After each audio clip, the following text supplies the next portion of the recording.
Selamat pagi, salam sejahtera di dalam kasih Tuhan Yesus Kristus. Kiranya berkat kasih kemurahannya dilimpahkan kepada kita sekalian pada pagi hari ini. Kembali pada saat ibadah pagi hari ini, saya mendapatkan tugas dari penggembalaan, dari Bunda untuk menyampaikan pemberitaan firman Tuhan. Ya, yang pertama dulu saya mendapatkan tugas waktu tanggal 5 Mei 2022 di tempat ini, kemudian disambung tanggal 23 Mei 2022, waktu itu di meeting room Hotel Perdapura Sanur Bali. Kembali untuk yang ketiga kali saat ini saya mendapatkan tugas untuk menyampaikan firman Tuhan. Jadi kalau saat ini saya mengulangi beberapa hal yang sudah saya sampaikan. Pertama, untuk mengingatkan kita sekalian. Yang kedua, untuk meneguhkan pemberitaan firman tersebut.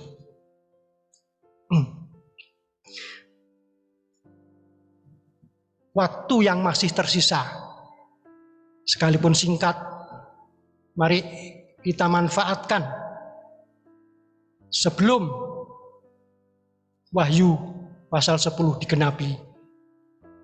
Kita memanfaatkan waktu yang tersisa untuk kita membenahi tahbisan kita, membenahi pakaian kita, membenahi semua pemikiran, perkataan, perbuatan kita, supaya kita layak, supaya kita siap, supaya kita berjaga-jaga dan kedapatan memakai pakaian yang putih.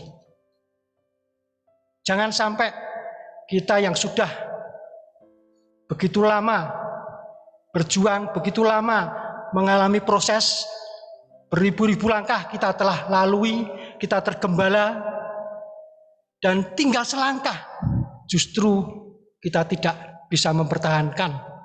Ini sangat-sangat jangan sampai terjadi, jangan sampai kita alami.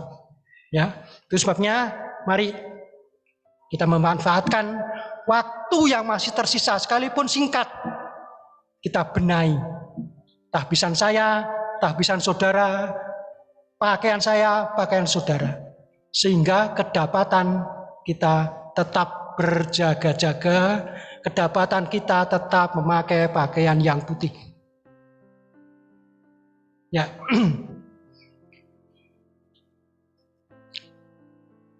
Untuk seorang imam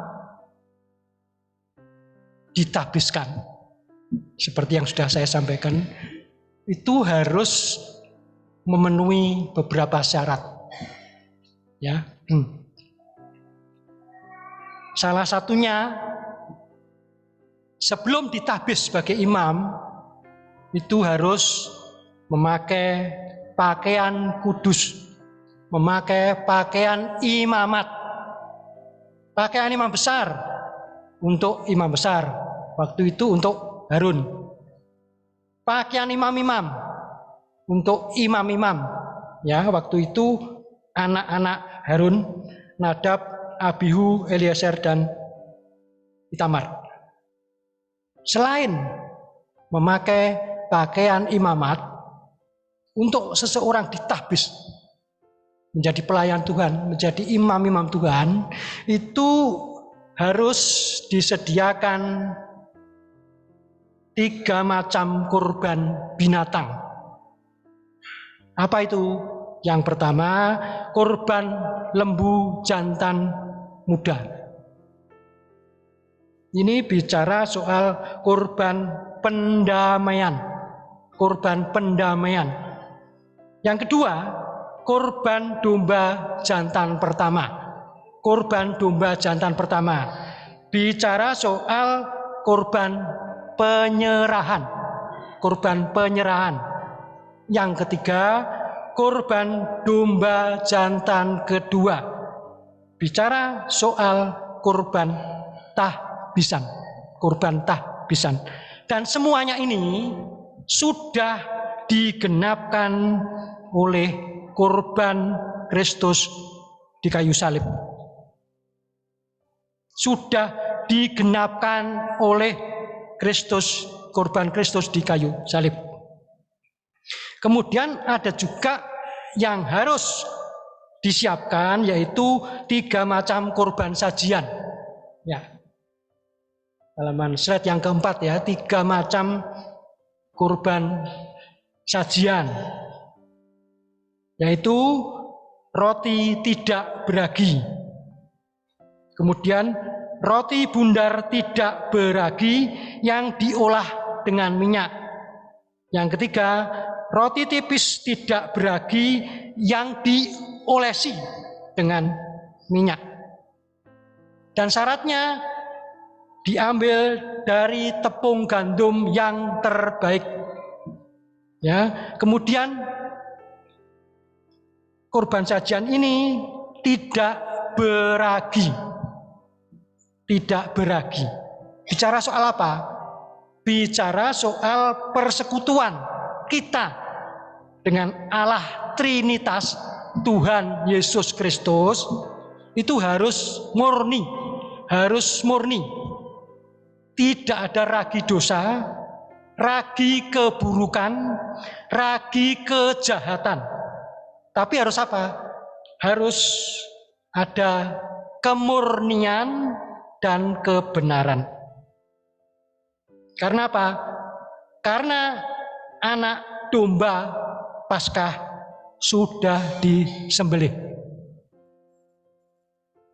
Coba kita baca ini dulu. 1 Korintus 5 ayat 6 sampai 8. 1 Korintus 5 ayat 6 sampai 8. Mari Mas Rudi Siombing membantu membacakan 1 Korintus 5 ayat 6 sampai 8. Kemegahanmu tidak baik, tidak tahukah kamu bahwa sedikit ragi mengkamiri seluruh adonan? Buanglah ragi yang lama itu supaya kamu menjadi adonan yang baru, sebab kamu memang tidak beragi. Sebab anak domba Paskah yang kita juga telah disembelih, yaitu Kristus. Karena itu, marilah kita berpesta bukan dengan ragi yang lama, bukan pula dengan ragi keburukan dan kejahatan, tetapi dengan roti yang tidak beragi, yaitu kemurnian dan kebenaran. Yaitu dengan roti yang tidak beragi, yaitu kemurnian dan kebenaran. Ya. Kemudian berikutnya, mereka harus datang ke pintu kemah pertemuan. Mereka harus datang ke pintu kemah pertemuan. Coba dibaca slide yang kelima ya. Mereka harus datang ke pintu kemah pertemuan. Pintu kemah pertemuan ini bicara soal kepenuhan Roh Kudus.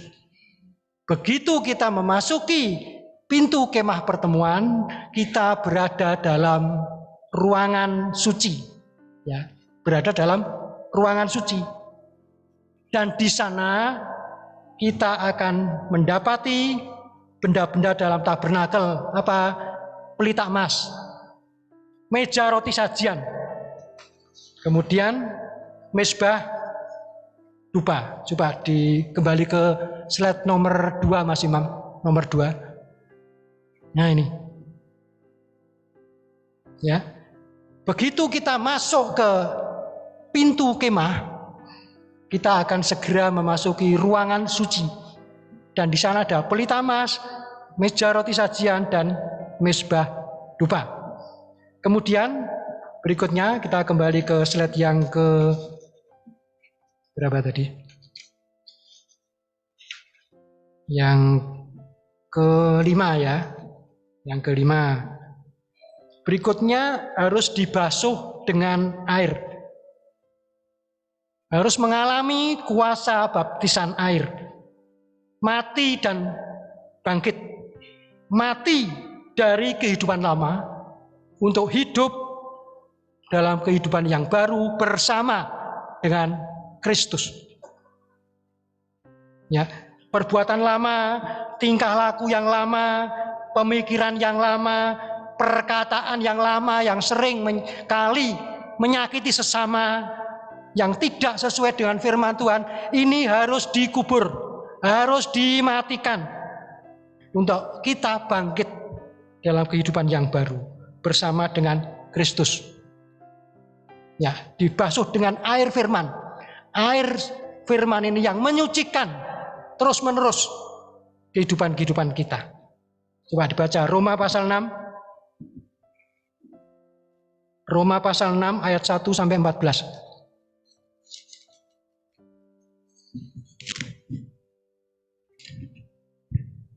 Mati dan bangkit dengan Kristus. Jika demikian, apakah yang hendak kita katakan? Bolehkah kita bertekun dalam dosa supaya semakin bertambah kasih karunia itu? Sekali-kali tidak. Bukankah kita telah mati bagi dosa? Bagaimanakah kita masih dapat hidup di dalamnya? Atau tidak tahukah kamu bahwa kita semua yang telah dibaptis dalam Kristus telah dibaptis dalam kematiannya?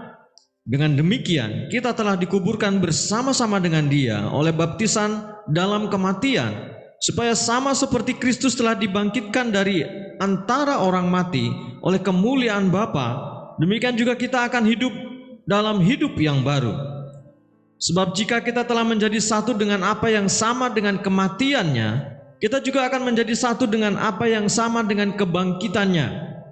Karena kita tahu bahwa manusia lama kita telah turut disalibkan supaya tubuh dosa kita hilang kuasanya, agar jangan kita menghambakan diri lagi kepada dosa. Sebab siapa yang telah mati, ia telah bebas dari dosa. Jadi jika kita telah mati dengan Kristus, kita percaya bahwa kita akan hidup juga dengan Dia. Karena kita tahu bahwa Kristus sesudah Ia bangkit dari antara orang mati, tidak mati lagi. Maut tidak berkuasa lagi atas Dia. Sebab kematiannya adalah kematian terhadap dosa, satu kali dan untuk selama-lamanya, dan kehidupannya adalah kehidupan bagi Allah. Demikianlah hendaknya kamu memandangnya, bahwa kamu telah mati bagi dosa, tetapi kamu hidup bagi Allah dalam Kristus Yesus. Sebab itu, hendaklah dosa jangan berkuasa lagi di dalam tubuhmu yang fana, supaya kamu jangan lagi menuruti keinginannya. Dan janganlah kamu menyerahkan anggota-anggota tubuhmu kepada dosa untuk dipakai sebagai senjata kelaliman. Tetapi serahkanlah dirimu kepada Allah sebagai orang-orang yang dahulu mati, tetapi yang sekarang hidup. Dan serahkanlah anggota-anggota tubuhmu kepada Allah untuk menjadi senjata-senjata kebenaran. Sebab kamu tidak akan dikuasai lagi oleh dosa, karena kamu tidak berada di bawah hukum Taurat, tetapi di bawah kasih karunia. Ya, terima kasih. Jadi untuk mati menjadi hidup ini melalui kebangkitan, melalui kuasa kebangkitan. Dan nanti kita lihat di jemaat Sardis seperti itu. Mati untuk jadi hidup harus melalui kuasa kebangkitan, harus memanfaatkan korban kuasa kebangkitan Tuhan. Ya. Kemudian yang berikutnya itu imam-imam yang akan ditahbiskan itu harus diurapi dengan minyak urapan. Harus diurapi dengan minyak urapan. Artinya apa? Hidup dalam pengurapan Roh Kudus. Hidup dalam pengurapan Roh Kudus. Ya, terdengar ada suara penyembahan. Terdengar ada suara gemercing, giring-giring emas yang digantungkan di baju gamis yang dipakai imam besar. Ada tanda imam besar hadir dalam kehidupan kita, dalam nikah kita, dalam rumah tangga kita, dalam tahbisan kita, dalam pelayanan kita, dalam pekerjaan kita. Ada, kita merasakan pengurapan Tuhan. imam besar hadir. Ada suara gemercing, giring-giring emas yang kita dengarkan.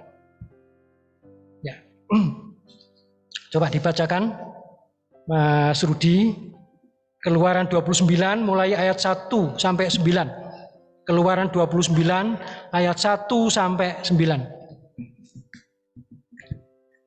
Mengenai pentahbisan Harun dan anak-anaknya, inilah yang harus kau lakukan kepada mereka untuk menguduskan mereka, supaya mereka memegang jabatan imam bagiku. Supaya mereka memegang jabatan imam bagiku, bagi Tuhan. Terus? Ambillah seekor lembu jantan muda dan 2 ekor domba jantan yang tidak bercela, roti yang tidak beragi dan roti bundar yang tidak beragi, yang diolah dengan minyak, dan roti tipis yang tidak beragi yang diolesi dengan minyak. Dari tepung gandum yang terbaik haruslah kau buat semuanya itu. Kau taruhlah semuanya dalam sebuah bakul dan kau persembahkanlah semuanya dalam bakul itu. Demikian juga lembu jantan dan kedua domba jantan itu. Lalu kau suruhlah Harun dan anak-anaknya datang ke pintu kemah pertemuan, dan haruslah engkau membasuh mereka dengan air. Kemudian kau ambillah pakaian itu, lalu kau kenakanlah kepada Harun kemeja, gamis, baju efod, dan baju efod serta tutup dada. Kau kebatkanlah sabuk baju efod kepadanya. Kau taruhlah serban di kepalanya, dan jaman yang kudus kau bubuhkan pada serban itu. Sesudah itu kau ambillah minyak urapan dan kau tuang ke atas kepalanya, dan kau urapilah dia. Kau suruhlah anak-anaknya mendekat, dan kau kenakanlah kemeja-kemeja itu kepada mereka. Kau ikatkanlah ikat pinggang kepada mereka, kepada Harun dan anak-anaknya, dan kau lilitkanlah destar itu kepada kepala mereka, maka merekalah yang akan memegang jabatan imam. Itulah suatu ketetapan untuk selama-lamanya. Suatu ketetapan untuk selama-lamanya. Terus? Demikianlah engkau harus mentahbiskan Harun dan anak-anaknya. Ya, terima kasih. Yang ditahbiskan bukan hanya Harun, tapi Harun dan anak-anaknya. Ya, itu tadi hal-hal yang harus disiapkan sebelum ditahbiskan menjadi imam besar dan imam-imam. Ya. Kemudian kita akan bahas sekarang mengenai pakaian imam besar. Coba buka slide yang ke-6 ya. Pakaian imam besar ini ada di Keluaran pasal 28 ayat 1 sampai 39. Di sana tadi disebutkan ada baju efod. Ya. Baju efod ini ya ada yang berwarna-warna, baju efod ada warna emas, ada warna putih, ada warna biru, ada warna ungu, ada warna merah atau kirmisi. Kemudian sabuk pengikat efod. Sabuk pengikat efod ini mempunyai warna yang seiras dengan baju efod. Dan sabuk pengikat efod ini menyatukan 3 macam pakaian. Kemudian ada juga tutup dada pernyataan keputusan, di mana di dalamnya ada Urim dan Tumim. Kemudian ada juga baju gamis. Baju gamis ini yang warna biru. Ada patam dari emas, kemudian serban atau topi, kemudian juga ada kemeja beragi atau baju berlubang-lubang berbentuk seperti mata dari lenan. Kemudian juga ada dipakaikan celana lenan. Coba dilanjutkan slide yang ke-7 ini. Ini pakaian imam besar. Berikutnya, nah ini patam dan serban. Berikutnya, ini ada tutup dada pernyataan keputusan. Ada juga tutup bahu.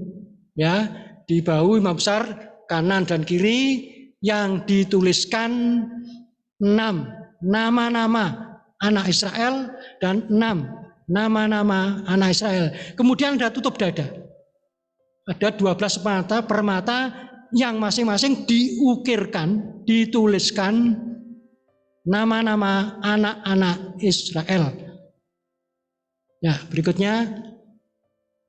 Nah, ini tadi ya. Ini sabuk pengikat efod. Ya, terus sekarang pakaian imam-imam. Itu bisa kita baca dalam Keluaran 28 ayat 40 sampai dengan 42. Di sana ada kemeja lenan, ikat pinggang lenan, destar atau topi, dan celana lenan. Ya, terus slide berikutnya ini.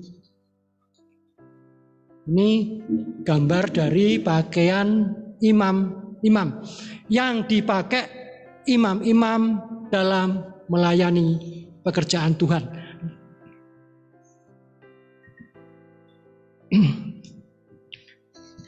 Nah, kemudian kita akan mempelajari mengenai baju gamis ya. Itu kita bisa baca dalam Keluaran pasal 28 ayat yang ke-31 sampai dengan 35. Ini baju gamis. Mari Pak Rudi membantu membacakan Keluaran 28 ayat 31 sampai dengan 35. Haruslah kau buat gamis baju efod dari kain ungu tua seluruhnya. Ya. Lehernya haruslah di tengah-tengahnya. Lehernya itu harus mempunyai pinggir sekelilingnya, buatan tukang tenun, seperti leher baju jira. Haruslah lehernya itu, supaya jangan koyak. Pada ujung gamis itu haruslah kau buat buah delima dari kain ungu tua, kain ungu muda, dan kain kermisi. Pada sekeliling ujung gamis itu, dan diantaranya berselang-seling giring-giring emas, sehingga satu giring-giring emas dan satu buah delima selalu berselang-seling pada ujung gamis itu. Haruslah gamis itu dipakai Harun apabila ia menyelenggarakan kebaktian, dan bunyinya harus kedengaran apabila ia masuk ke dalam tempat kudus di hadapan Tuhan, dan apabila ia keluar pula, supaya ia jangan mati. Ya, terima kasih. Baju gamis, ciri-cirinya ya berikutnya. Ya, slide yang ke-13 ya. Baju gamis itu warnanya biru. Coba kalau kita baca ya dalam bahasa Inggris, Keluaran pasal 28 ayat 31. Keluaran 28 ayat 31, mari dibacakan dalam bahasa Inggris. And thou shalt make the robe of the ephod all of blue. Ya, warna biru. Ya, warna biru. Kalau kita lihat dalam tabernakel, warna-warna dalam tabernakel ya, warna biru ini bicara soal kuasa kebangkitan. Kuasa kebangkitan. Ya, ciri-ciri baju gamis warnanya biru, pada bagian bawah baju gamis digantungkan ya. Pertama, buah delima yang terbuat dari kain warna biru, kain warna ungu, dan warna kirmisi. Ini dibentuk menjadi bentuk dari buah delima. Kemudian juga digantungkan giring-giring emas pada bagian bawah. Coba kembali ke bagian imam besar, Mas Imam. Ya, nah itu ya tadi ya. Pada bagian bawah dari baju gamis digantungkan buah delima dan giring-giring emas berselang-seling. Ya. Kemudian lehernya dibuat seperti leher baju zirah. Mengapa? Supaya jangan koyak. Sehingga kalau imam besar itu ada pelayanan, imam besar itu hadir. Terdengar suara gemerencing dari giring-giring emas. Ya.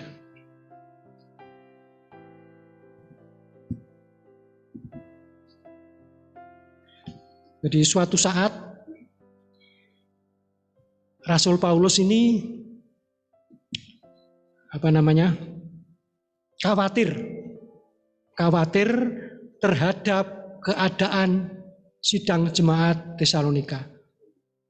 Karena waktu itu Rasul Paulus hanya melayani 2 sabat, katakanlah kalau sekarang 2 minggu, baru terbentuk 2 minggu, ya. Kemudian karena suatu hal Rasul Paulus harus meninggalkan.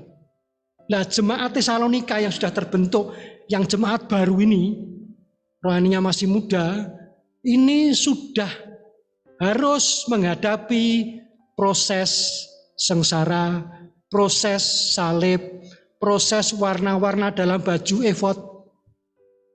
Ini yang menekan mereka, yang membuat mereka itu sengsara, membuat mereka mengalami kesulitan, kesukaran. Hal ini dikhawatirkan oleh Rasul Paulus. Secara manusia khawatir, jangan-jangan mereka murtad kembali ke kehidupan lama, kembali ke dunia. Ini yang sangat-sangat dikhawatirkan oleh Rasul Paulus. Kemudian waktu Rasul Paulus berada di Athena, disuruhlah Timotius untuk kemana? Ke jemaat Tesalonika. Untuk apa? Untuk menguatkan mereka. Kemudian untuk melihat keadaan mereka. Kabarnya seperti apa? Jemaat yang masih muda ini sudah menghadapi kesulitan, menghadapi sengsara. Ya. Karena Rasul Paulus itu kan sebagai orang tua rohani, sebagai bapak atau sebagai ibu yang melahirkan jemaat Tesalonika, yang menggembalakan jemaat Tesalonika, yang mendoakan tiap hari kondisi dari jemaat Tesalonika jangan sampai terpengaruh oleh kondisi keadaan mereka, oleh kondisi kesulitan mereka. Jangan sampai mereka meninggalkan penggembalaan, jangan sampai mereka meninggalkan pengajaran yang sudah mereka terima. Ini yang dikhawatirkan oleh Rasul Paulus. Kemudian Rasul Paulus dari Athena terus melanjutkan perjalanan ke Korintus. Timotius ketemu dengan jemaat-jemaat Tesalonika dan kembali menemui Rasul Paulus untuk menyampaikan kabar kondisi jemaat Tesalonika, tetapi tidak lagi di Athena, tapi di Korintus. Ya, di Korintus. Nah, di sana ketemu bahwa yang dikhawatirkan Rasul Paulus itu tidak benar. Karena apa? Karena Timotius membawa kabar gembira, kabar yang baik akan kondisi jemaat Tesalonika. Dan kabar yang dibawa Timotius ini bagaikan membuat Rasul Paulus bangkit, bagaikan membuat Rasul Paulus seperti hidup kembali setelah mendengarkan kabar yang dibawa oleh Timotius, kabar dari jemaat, kondisi jemaat Tesalonika. Dan kabar yang dibawa oleh Timotius ini itu bagaikan suara gemerncing giring-giring emas yang membuat Rasul Paulus bangkit, yang membuat Rasul Paulus seperti hidup kembali. 1 Tesalonika pasal 3.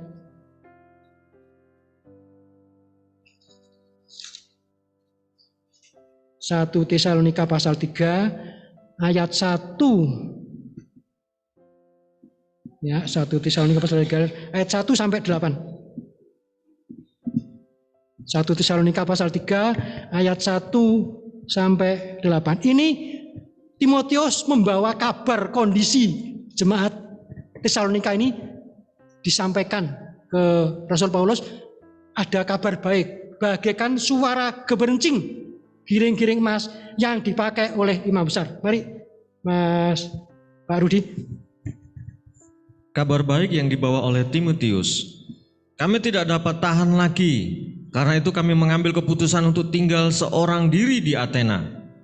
Lalu kami mengirim Timotius, saudara yang bekerja dengan kami untuk Allah dalam pemberitaan Injil Kristus, untuk menguatkan hatimu dan menasihatkan kamu tentang imanmu, supaya jangan ada orang yang goyang imannya karena kesusahan-kesusahan ini. Kamu sendiri tahu bahwa kita ditentukan untuk itu, sebab juga waktu kami bersama-sama dengan kamu, telah kami katakan kepada kamu bahwa kita akan mengalami kesusahan, dan hal itu seperti kamu tahu telah terjadi. Itulah sebabnya maka aku, karena tidak dapat tahan lagi, telah mengirim dia, supaya aku tahu tentang imanmu, karena aku khawatir kalau kamu tidak dicobai oleh si penggoda. Kalau kamu telah dicobai oleh si penggoda, dan kalau usaha kamu menjadi sia-sia. Tetapi sekarang, ini kabar yang dibawa oleh Timotius bagaikan suara gemerencing dari giring-giring emas yang digantungkan di baju gamis yang dipakai oleh imam besar. Terus, setelah Timotius datang kembali dari kamu dan membawa kabar yang mengembirakan tentang imanmu dan kasihmu, dan bahwa kamu selalu menaruh kenangan yang baik akan kami dan ingin untuk berjumpa dengan kami, seperti kami juga ingin untuk berjumpa dengan kamu. Maka kami juga saudara-saudara, dalam segala kesesakan dan kesukaran, kami menjadi terhibur oleh kamu dan oleh imanmu. Sekarang kami hidup kembali. Ada kuasa kebangkitan. Terus, asal saja kamu teguh berdiri di dalam Tuhan. Sebab ucapan syukur apakah yang dapat kami persembahkan kepada Allah atas segala sukacita yang kami peroleh karena kamu di hadapan Allah kita? Siang malam kami berdoa sungguh-sungguh supaya kita bertemu muka dengan muka dan menambahkan apa yang masih kurang pada imanmu. Kiranya Dia, Allah dan Bapa kita dan Yesus Tuhan kita membukakan kami jalan kepadamu. Dan kiranya Tuhan menjadikan kamu bertambah-tambah dan berkelimpahan dalam kasih seorang terhadap yang lain dan terhadap semua orang, sama seperti kami juga mengasihi kamu. Kiranya Dia menguatkan hatimu supaya tak bercacat dan kudus di hadapan Allah dan Bapa kita pada waktu kedatangan Yesus Tuhan kita dengan semua orang kudusnya. Ya, terima kasih. Ayat yang ke-13, kiranya Dia menguatkan hatimu supaya tidak bercacat dan kudus di hadapan Allah dan Bapa kita pada waktu kedatangan Yesus Tuhan kita dengan semua orang kudusnya. Ini berita yang dibawa oleh Timotius mengenai kondisi dari jemaat Tesalonika ini bagaikan suara gemerencingnya giring-giring emas yang dipakai oleh imam besar. Giring-giring emas yang digantungkan pada baju gamis warna biru. Ya. Seperti yang sudah saya sampaikan waktu tanggal 23 Mei, ya, waktu beberapa saat yang lalu waktu kita di Sanur, Bali, mengapa jemaat Tesalonika bisa tetap bertahan? Yang notabene masih muda rohaninya, tapi sudah menghadapi kesulitan, himpitan, kesukaran yang luar biasa.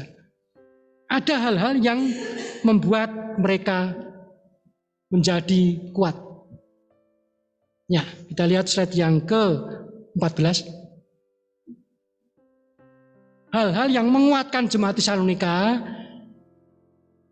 Jemaat ini ada pekerjaan iman, ada usaha kasih, ada ketekunan pengharapan. Juga dikuatkan oleh Roh Kudus. Dan jemaat Tesalonika ini ada ketaatan. Ya, menjadi jemaat yang penurut. Bukan jemaat yang pemberontak, tapi penurut.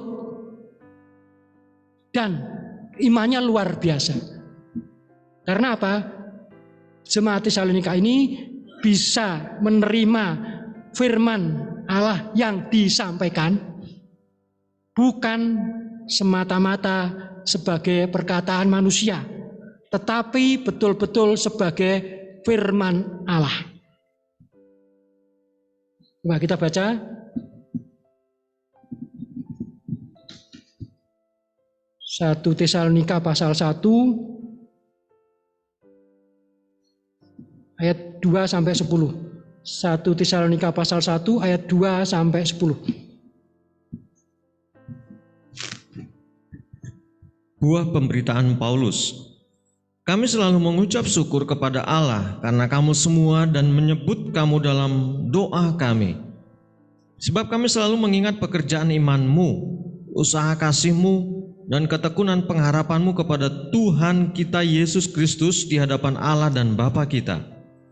Dan kami tahu, hai saudara-saudara yang dikasihi Allah, bahwa Ia telah memilih kamu. Sebab Injil yang kami beritakan bukan disampaikan kepada kamu dengan kata-kata saja, tetapi juga dengan kekuatan oleh Roh Kudus, dengan suatu kepastian yang kokoh. Memang kamu tahu bahwa bagaimana kami bekerja di antara kamu oleh karena kamu, dan kamu telah menjadi penurut kami dan penurut Tuhan dalam penindasan yang berat. Kamu telah menerima firman itu dengan sukacita yang dikerjakan oleh Roh Kudus, sehingga kamu telah menjadi teladan untuk semua orang yang percaya di wilayah Makedonia dan Akaya. Karena dari antara kamu firman Tuhan bergema bukan hanya di Makedonia dan Akaya saja, tetapi di semua tempat telah tersiar kabar tentang imanmu kepada Allah, sehingga kami tidak usah mengatakan apa-apa tentang hal itu. Sebab mereka sendiri bercerita tentang kami, bagaimana kamu sambut dan bagaimana kami berbalik dari berhala-berhala kepada Allah. Kamu berbalik dari berhala-berhala. Bagaimana kamu berbalik dari berhala-berhala kepada Allah untuk melayani Allah yang hidup dan yang benar, dan untuk menantikan kedatangan anaknya dari surga yang telah dibangkitkannya dari antara orang mati, yaitu Yesus yang menyelamatkan kita dari murka yang akan datang. Ya, dilanjutkan 1 Tesalonika pasal 2 ayat 13.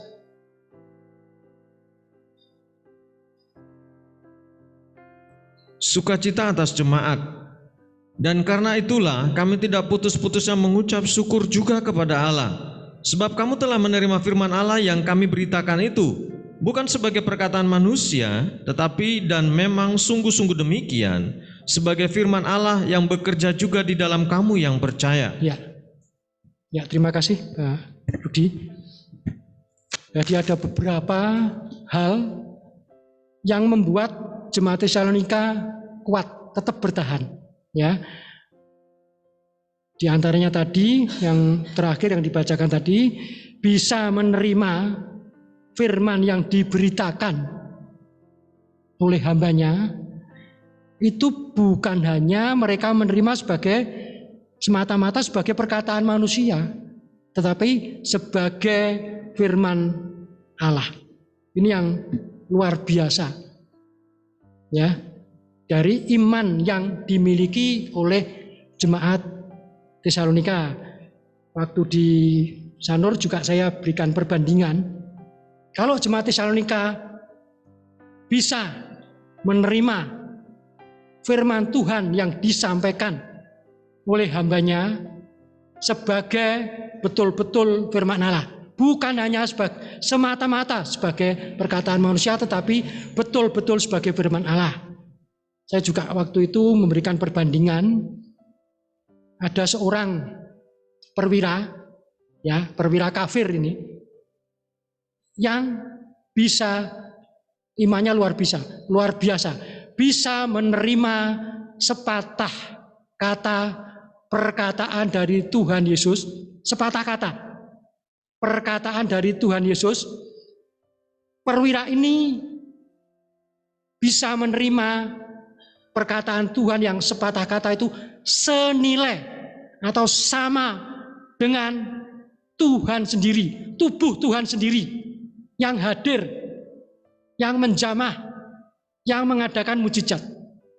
Ini luar biasa iman dari perwira Kapernaum ini, yang waktu itu hambanya sedang sakit, sedang menderita. Perwira ini bisa menerima perkataan Tuhan Tidak usah banyak-banyak, cukup sepatah kata saja. Perwira ini menerima kata tadi, perkataan yang sepatah kata itu senilai dengan Tuhan sendiri hadir. Dengan Tuhan sendiri sebagai imam besar yang hadir, menjamah, menyembuhkan, mengadakan mujizat.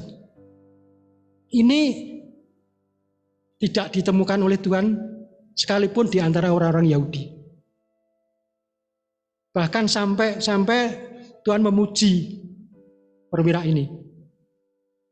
Perwira ini memberikan contoh ilustrasi ya kepada Tuhan. Tuhan, kalau dalam pekerjaan saya, pekerjaan perwira ini, seorang militer, itu secara manusia saja ada suatu kuasa dalam perkataan. Kuasa dalam perkataan ini manusia. Apalagi kuasa perkataan dari Tuhan, dari firman Tuhan. Dia memberikan contoh dalam militer. Ini perwira ya, katakanlah kalau pangkatnya itu mungkin tengah-tengah. Dia memanggil anak buahnya, datang, langsung datang. Karena apa? Karena ada kuasa dari perkataan perwira ini. Ini secara manusia. Datang mereka. Pergi. Perwira ini memerintahkan anak buahnya, kerjakan, dikerjakan. Tanpa ada perlawanan, tanpa ada alasan, tanpa ada penolakan. Langsung dikerjakan. Kerjakan ini. Datang, pergi. Ini contoh yang diberikan oleh perwira kalau dia seolah-olah berkata kepada Tuhan. Kalau seorang manusia saja ada kuasa dalam perkataan, terlebih Tuhan Yesus. Tuhan katakanlah sepatah kata, maka hambaku akan sembuh. Hambaku akan mengalami mujizat. Karena apa? Karena sepatah kata Tuhan yang disampaikan di sini, itu sama nilainya Tuhan dengan datang ke rumahnya perwira ini untuk menjamah. Perwira ini bisa menerima perkataan Tuhan yang sepatah kata, perkataan yang sepatah kata itu sama nilainya dengan tubuh Tuhan sendiri yang hadir. Tuhan sendiri yang hadir, yang menjamah, yang mengadakan mujizat, yang menyembuhkan. Tuhan sendiri sebagai imam besar yang menjamah, datang, yang hadir.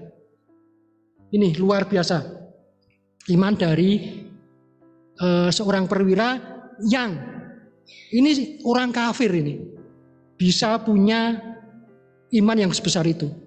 Ini sangat-sangat dipuji oleh Tuhan. Coba kita baca Matius 8 ayat 5 sampai 13. Matius pasal 8 ayat 5 sampai 13.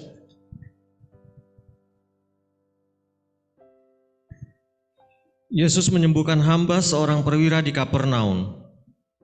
Ketika Yesus masuk ke Kapernaum, datanglah seorang perwira mendapatkan dia dan memohon kepadanya, "Tuhan, hambaku terbaring di rumah karena sakit lumpuh dan ia sangat menderita." Sangat menderita. Terus Yesus berkata kepadanya, "Aku akan datang menyembuhkannya." ya, Tuhan berkata, baik, aku akan, tubuh Tuhan akan hadir ke sana. Tuhan sendiri akan hadir ke tempat tersebut. Ya.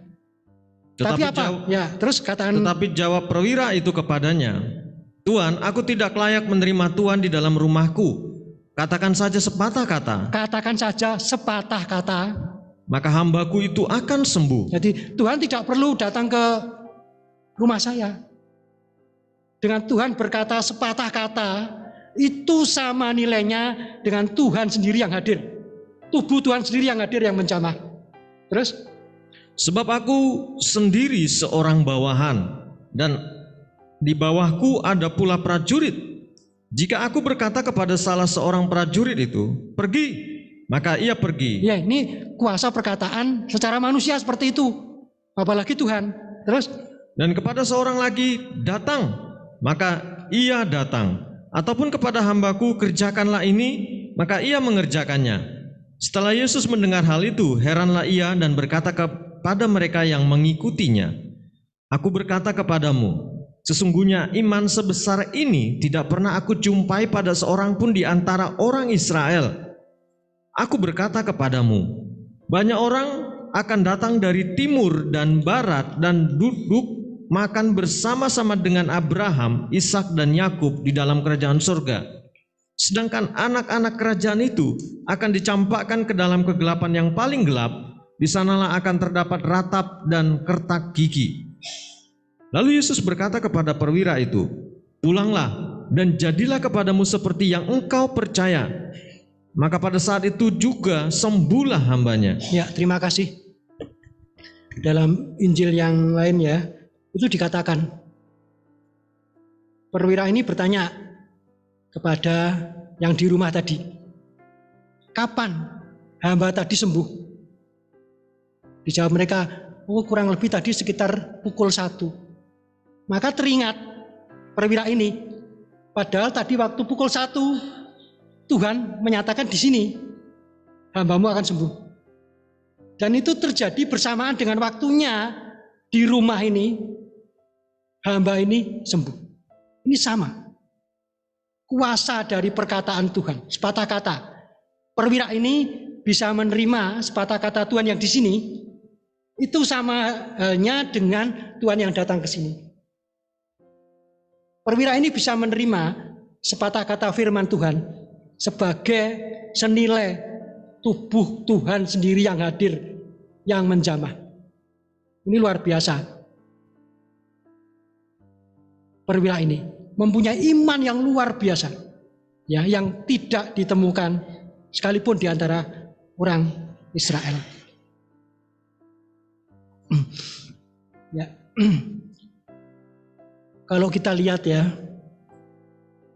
kita baca dalam Alkitab, kita menjumpai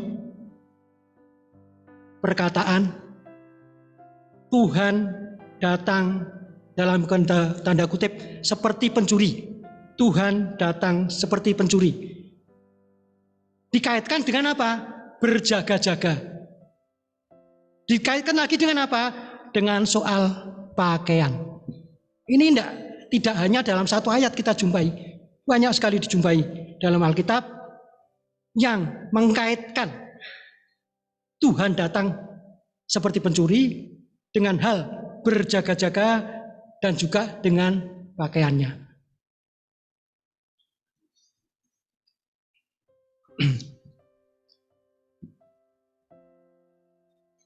Kalau kita pernah membaca ya, beberapa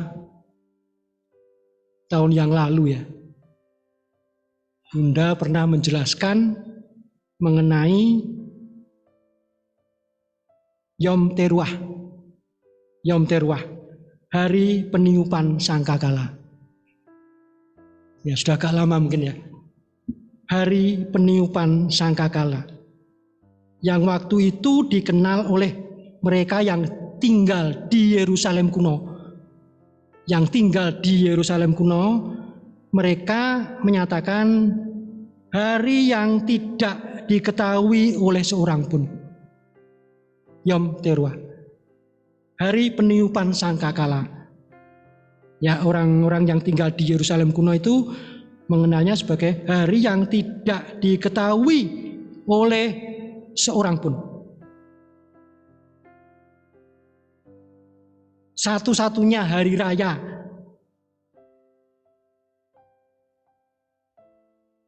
yang ditentukan oleh terlihatnya kemunculan bulan baru ini. Waktu itu belum ada teknologi, sehingga apa?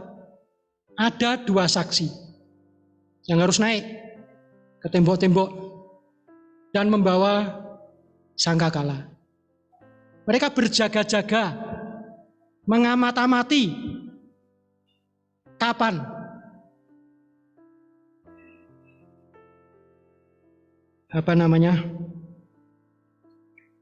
bulan sabit mulai terlihat. Irisan pertama bulan sabit mulai terlihat. Begitu dua saksi ini melihat penampakan pertama, irisan pertama dari bulan sabit, mereka dua orang ini segera membunyikan sangkakalanya. Segera membunyikan sangkakalanya. Dan ini bagi mereka yang mendengarkan. Yang mendengarkan tentunya yang berjaga. Kalau tidur tidak dengar. Yang berjaga-jaga, mereka mendengar, segera meninggalkan pekerjaannya. Baik yang di ladang, baik dalam penggilingan gandum, harus segera ditinggalkan. Untuk apa? Untuk segera menuju ke bait suci. Karena kesempatan, pintu bait suci dibuka ini sebentar. Kesempatan, pintu bahtera, ini dibuka sebentar. Mereka harus segera mungkin lari ke sana. Lari masuk. Karena kalau sudah ditutup pintu bait suci, sudah ditutup pintu bahtera, mereka sudah tidak bisa masuk. Dan kejadiannya ini terjadi setelah matahari terbenam. Kondisi gelap. Kondisi gelap. Waktu itu belum ada penerangan, belum ada lampu di jalan, belum ada. Itu sebabnya diperlukan apa? Untuk berjalan ke arah bait suci di tempat yang gelap dan sesegera mungkin diperlukan apa? Pelita plus minyaknya. Diperlukan pelita plus minyak. Karena apa? Jalanan gelap.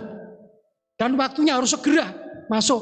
Karena begitu terlambat, maka pintu bait suci ditutup. Dan tidak seorang pun yang bisa masuk. Pintu bahtera ditutup. Kalau sudah ditutup tidak bisa masuk. Seperti dialami oleh siapa?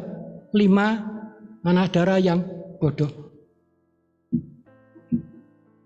Harus begitu mendengar suara sangkakala, segera meninggalkan apapun untuk masuk ke bait suci. Sebelum pintunya ditutup. Harus segera. Itu sebabnya diperlukan apa? Kewaspadaan. Diperlukan apa? Berjaga-jaga.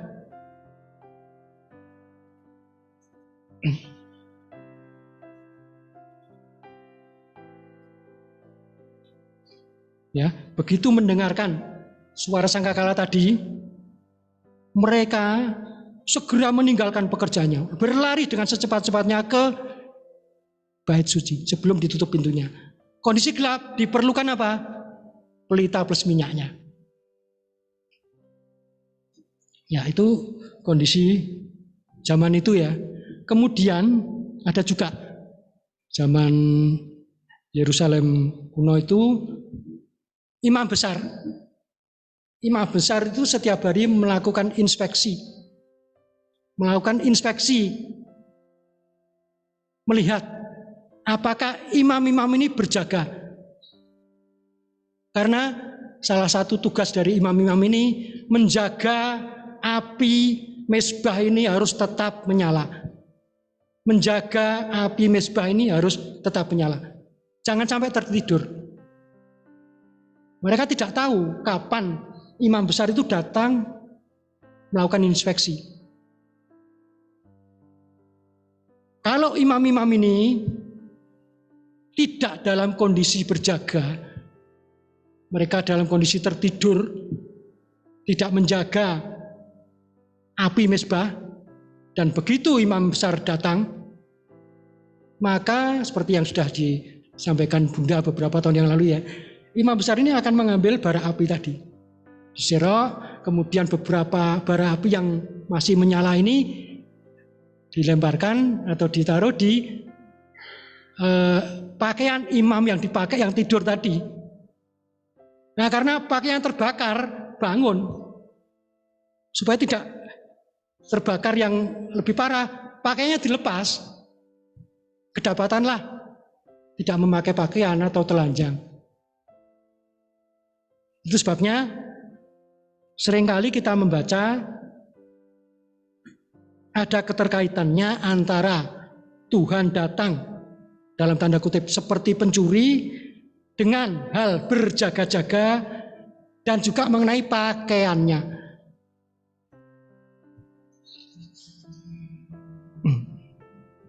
Coba kita baca Wahyu 16 ayat 15.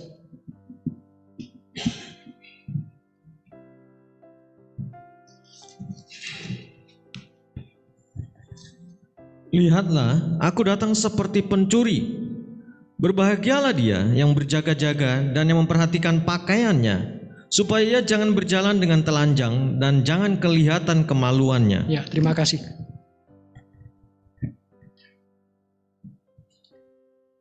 Ini juga dialami oleh jemaat Sardis. Jemaat Sardis dalam Wahyu pasal 3. Jemaat Sardis ini sebagian besar mereka menyatakan hidup. Padahal Tuhan katakan mati, bukan hidup. Sebagian besar ya. Mati itu bukan hidup.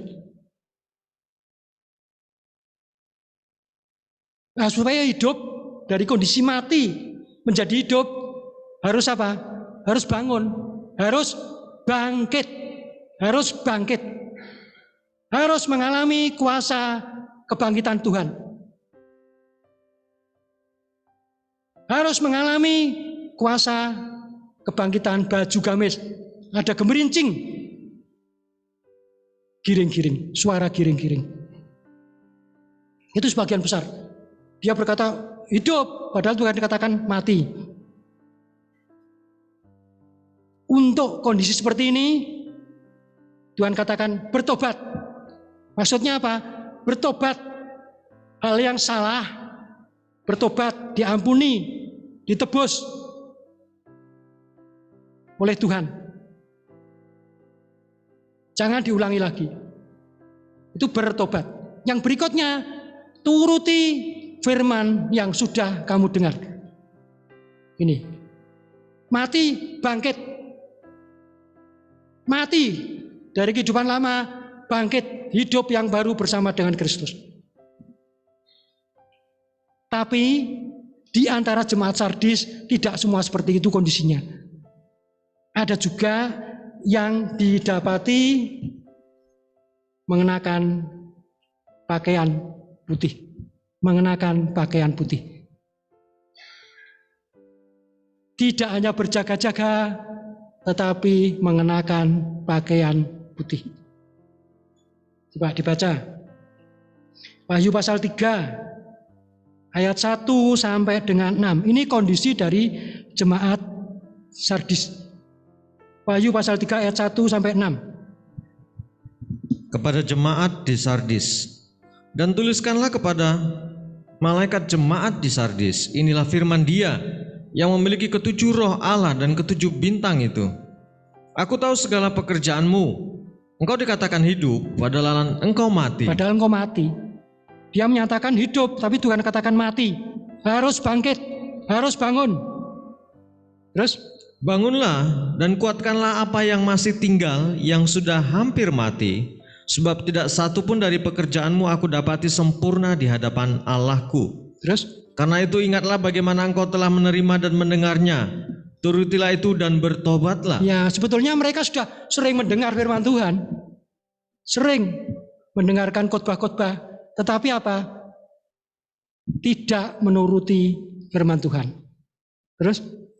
Karena jikalau engkau tidak berjaga-jaga. Ya, dikatakan kalau tidak berjaga-jaga. Terus?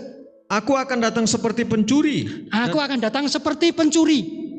Dan engkau tidak tahu pada waktu manakah aku tiba-tiba datang kepadamu. Tetapi di Sardis ada beberapa orang yang tidak mencemarkan pakaiannya. Tidak semua. Ada juga yang tidak mencemarkan pakaiannya. Terus? Mereka akan berjalan dengan aku dalam pakaian putih, karena mereka adalah layak untuk itu. Terus? Barang siapa menang, ia akan dikenakan pakaian putih yang demikian. Aku tidak akan menghapus namanya dari kitab kehidupan, melainkan aku akan mengaku namanya di hadapan Bapakku dan di hadapan para malaikatnya. Siapa bertelinga, hendaklah yang mendengarkan apa yang dikatakan Roh kepada jemaat-jemaat.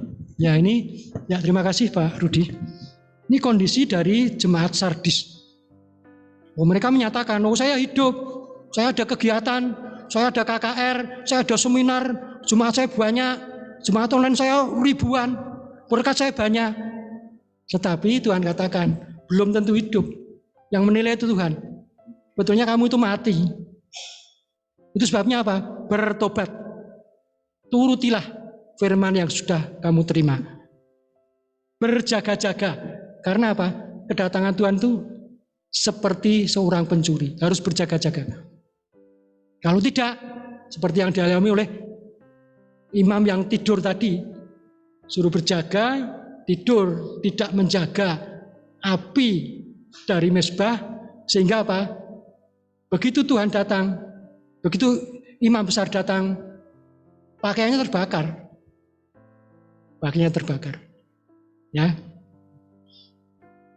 Jemaat ya di berapa itu? Nah ini slide yang ke-15 ya. Ada keterkaitan. Kalau kita baca dalam Alkitab, tidak hanya satu ayat, beberapa ayat. Tuhan datang seperti pencuri. Kemudian dengan berjaga-jaga dan juga mengenai pakaiannya. Jemaat Sardis ini mati, harus bangkit, harus mengalami kuasa kebangkitan. Karena dia ada kejatuhan di baptisan air, ada kejatuhan di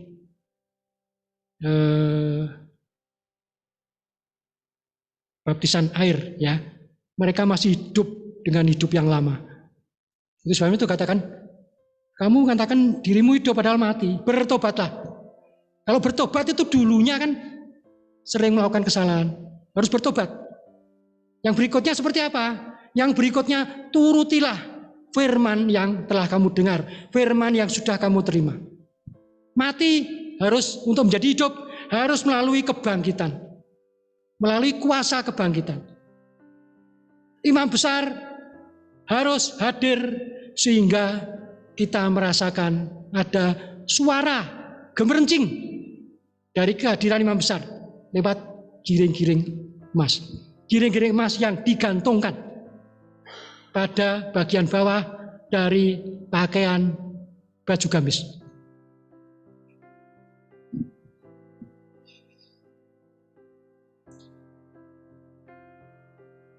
Ya. Sebagai ayat yang terakhir kita baca 1 Korintus 15 ayat 58. 1 Korintus 15 ayat 58.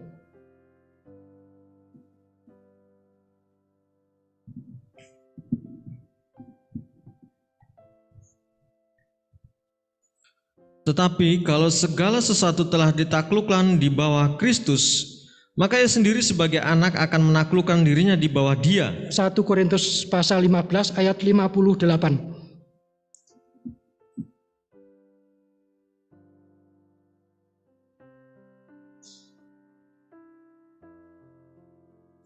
Ayat 58. Karena itu, saudara-saudaraku yang kekasih, berdirilah teguh. Berdirilah teguh. Jangan goyah. Jangan goyah. Dan giatlah selalu dalam pekerjaan Tuhan. Ya. Sebab kamu tahu bahwa dalam persekutuan dengan Tuhan, jerih payahmu tidak sia-sia. Terima kasih. Semoga firman Tuhan pada pagi hari ini bisa kita pahami, bisa kita terima dengan kekuatan dari Roh Kudus sehingga kita menjadi tahu, menjadi bisa melaksanakan apa yang telah kita dengarkan. Kita menjadi dikuatkan. Jangan goyah. Tetap berdiri tegak. Layanilah Tuhan. Sebelum pintu bait suci ditutup. Sebelum pintu Bahtera Nuh ditutup. Manfaatkan waktu yang ada untuk membenahi lapisan kita, untuk membenahi pakaian kita. Minggu yang lalu kita dengarkan firman Tuhan yang disampaikan oleh Bunda bahwa kalau kedatangan Tuhan tahun dan bulannya itu sudah kita dengar waktu mulai 11 Juli 2006 ya Bunda ya. Kita harus dengar. Sekarang yang diperlukan itu Matius pasal 24 ayat 36. Apa itu? Saat dan waktu. Dari mana kita tahu saat dan waktunya? Kalau Wahyu pasal 10 digenapi, disitulah kita bisa melihat, kita bisa memasuki kegenapan 7 tahun kitab Wahyu. Kita akan menjadi tahu, bukan hanya tahun dan bulannya, tapi hari dan saatnya. Dan Tuhan memberkati kita semuanya.